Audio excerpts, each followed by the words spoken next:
नमस्कार सभी धर्मी लोगों का आपके अपने चैनल पर एक बार फिर स्वागत है।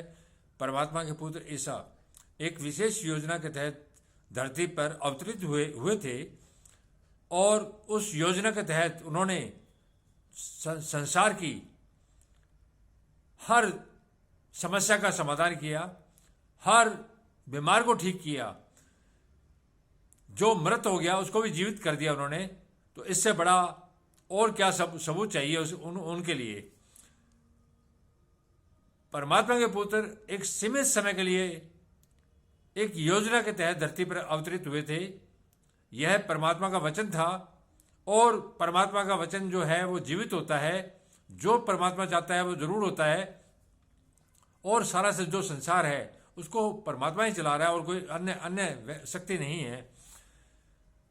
यीशु का धरती पर समय खत्म हो चुका था और उनको परम पिता परमेश्वर के पास स्वर्ग में जाना था, क्योंकि वो स्वर्ग से आए थे, स्वर्ग में ही उनको जाना था।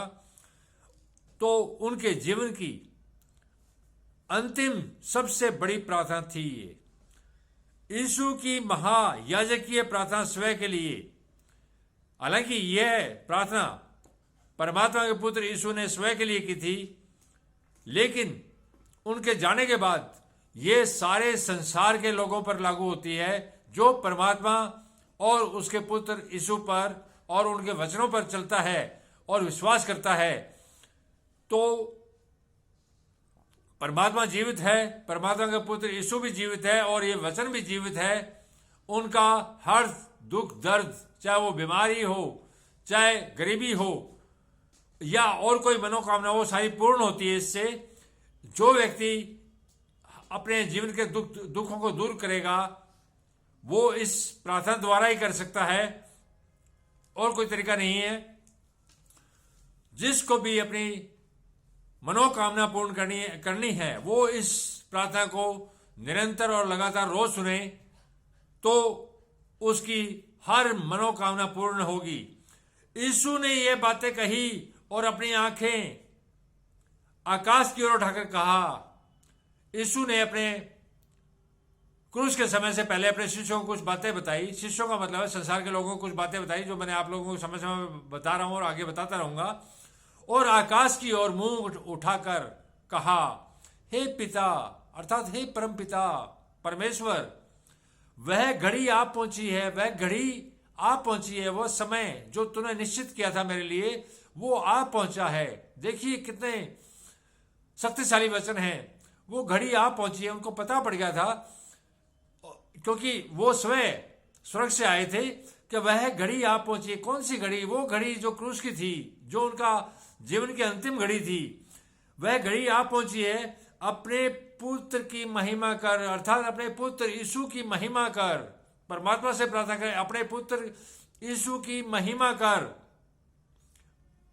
कि पुत्र भी तेरी महिमा करे, कि पुत्र भी तेरी महिमा करे। तू मेरी महिमा कर। परमात्मा के पुत्र परमात्मा से बोल रहे हैं कि तू अपने पुत्र की महिमा करेगा तो मैं भी तेरी महिमा कर पाऊंगा।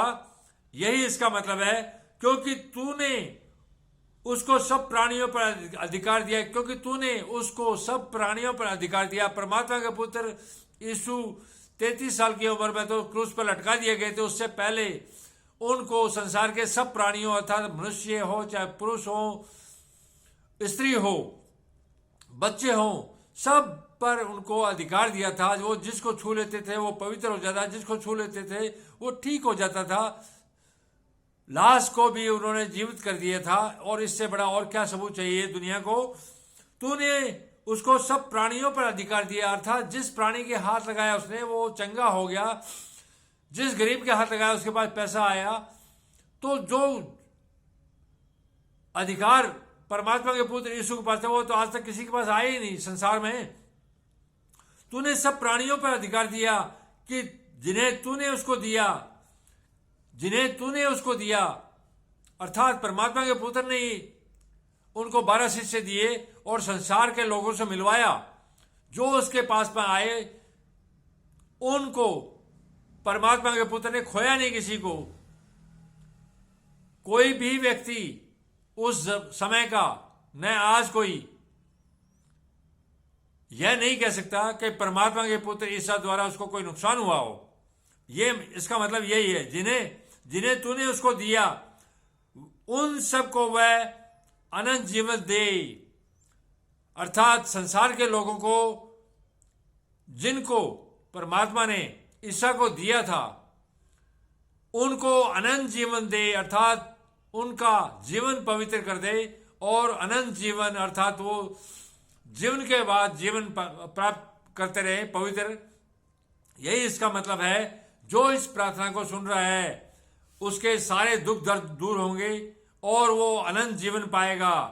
और अनंत जीवन यह है कि वे तुझ एकमात्र सच्चे परमेश्वर को, और अनंत जीवन यह है कि वे तुझ एकमात्र सच्चे परमेश्वर को, अर्थात एकमात्र परमेश्वर एक ही है, परमात्मा एक ही है, उसके एक के दो नहीं हो सकते। जो एक परमात्मा को दो में देखता है वो अंधा है। वे तुझ एकमात्र सच्चे परमेश्वर को और यीशु मसीह को जिसे तूने भेजा है, अर्थात एकमात्र परमात्मा जो तू है, तुझे और तूने जिसको यीशु मसीह को मुझको भेजा है जाने, अर्थात परमात्मा को जाने और परमात्मा के पुत्र मुझे जाने। ईसा यहां ये बोल रहे हैं कि तुझे भी जाने परमात्मा और मुझे भी जाने। जो कार्य तूने मुझे करने को दिया था, जो कार्य परमात्मा के पुत्र यीशु को परमात्मा ने दिए थे कि संसार में चंगाई के कार्य कर, संसार को पवित्र कर, ये सारे काम उसे पूरा करके मैंने पृथ्वी पर तेरी महिमा की। अर्थात हे परम पिता परमेश्वर, ईसा मसीह यहां बोल रहे हैं, हे परम पिता परमेश्वर, जो तूने मुझे कार्य संसार में करने को दिए थे वो सारे मैंने कार्य किए। तूने कहा चंगाई का कार्य कर, मैंने चंगाई का कार्य किए। तूने कहा संसार को पवित्र कर, मैंने पवित्र करने का काम किया। और जो कार्य तूने मुझे करने को दिया था उसे पूरा करके मैंने पृथ्वी पर तेरी महिमा की। अर्थात मैंने ये सारे जो चंगाई के कार्य तूने जो मुझे सौंपे थे वो सारे मैंने पवित्र तरीके से करके और तेरी महिमा, अर्थात हे परम पिता परमेश्वर जो यहोवा, मैंने तेरी महिमा की है। अब हे पिता तू अपने साथ मेरी महिमा, हे परम पिता परमेश्वर, अब तू अपने साथ मेरी महिमा उस महिमा से कर, अर्थात अब तू मेरी महिमा उस महिमा से कर, संसार की महिमा से नहीं, महिमा से कर जो जगत की सृष्टि से पहले मेरी तेरे साथ थी। देखिए कितनी बड़ी बात बोली है। जो अब हे पिता तू अपने साथ मेरी महिमा, अपने साथ परम पिता परमेश्वर से परमात्मा के पुत्र यीशु यहां ये बोल रहे हैं कि अब जब कि मैंने सारे जो तेरे मुझे कार्य दिए थे वो सारे मैंने धरती पर पूरे किए, अब तू अपने साथ मेरी महिमा, अपने साथ अपने बराबरी के महिमा कर, अपने बराबर बिठा मुझे, अपने साथ मेरी महिमा उस महिमा से कर जो जगत की सृष्टि से पहले, अर्थात जो संसार में कुछ नहीं बना था, ना पृथ्वी, ना चांद, ना सितारे, कुछ भी नहीं थे, न जीव जंतु, उस समय जगत की सृष्टि से पहले, अर्थात जब जगत बना नहीं था, मेरी तेरे साथ थी। उस महिमा से कर जो मेरी तेरे साथ उस समय थी, क्योंकि उस समय मैं तेरे अंदर ही था और अब भी मैं तेरे अंदर ही रहना चाहता हूं। यही इसका मतलब है।